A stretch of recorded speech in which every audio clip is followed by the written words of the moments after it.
እንኳን ደህና ቆያችሁ። ያው ዳሽን ባንክና ፍቅር አዲስ አይተጣጡም። እንደው ለዳሽን ባንክ ያለሽ እይታ ከሱን ጀምር። በመጀመሪያ እንኳን አደረሳችሁ። ስለጋበዛችሁ በጣም ደስ ብሎኛል። ምክንያቱም እናንተን ከማውቃችሁ በላይ ደግሞ ብዙ ነገር ነው ያየሁትና በጣም ደስ ብሎኛል። እኔም በቃ ከእናንተ ጋር ያለኝ ቀረቤታ ራሴን እንደ ውጭ ሰው አይቼ አላውቅም። ራሴን እንደ ስታፍ ነው የምቆጥረው እና ባየሁት ነገር በጣም ነው ደስ ያለኝ።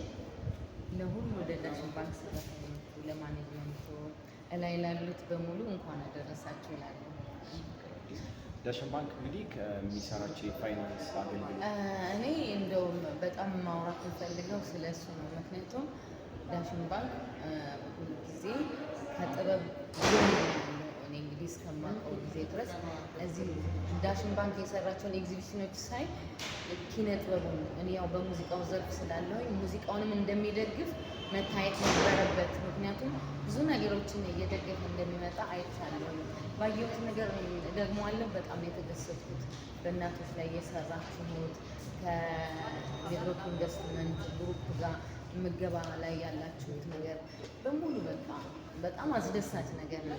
ምክንያቱም ከህዝብ ነው የወጣው፣ ወደ ህዝብ ወርዶ ደግሞ እየሰራ ስለሆነ ዳሽን ባንክ እኔ ለዳሽን ባንክ ልዩ የሆነ ፍቅርና ልዩ የሆነ ክብር ነው ያለው በጣም እና በሙዚቃውም እና በኪነ ጥበቡ ዘርፍ እየደገፈና አብረን ስፖንሰር እያደረገን እየሰራን እንደሆነ አውቃለሁኝ። በተለይ እኔ ደግሞ አሁን ያወጣሁት ሲዲ አብሮኝ ነው የሰራው ደህና ሰው የሚለው ሲዲ እና እጅግ በደንብ ውጤታማ ነው የሆንኩት። በሶሻል ሚዲያም በደንብ አድርጌ ነው የሰራሁት ከዳሽን ጋር በቃና በጣም ለሙዚቃው ደግሞ ትልቅ የኛ ባክቦናችን ነው። እኔ እርግጠኛ ነኝ። ለምን መሰለህ?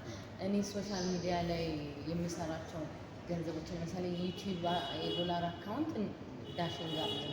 የዶላር አካውንቴ ውስጥ ዶላሬ ቀጥታ ነው የሚገባው፣ ስፈልግ ሂጅ አወጣዋለሁ። እና ሌላችሁም የሙዚቃ ሰዎች ወይም ደግሞ የኪነ ጥበብ ላይ የምትሰሩ ሰዎችም ይህን ነገር ብትጠቀሙ ጥሩ ነው ብዬ አስባለሁ። የዶላር አካውንት ትከፍታላችሁ ዳሽን ደግሞ ብራችሁን በስነ ስርዓት ሰብስቦ ያስረክባቸዋል። እና ብዙ ነገር ነው የምሰራው ከዳሽን ጋር ይኸው ነው።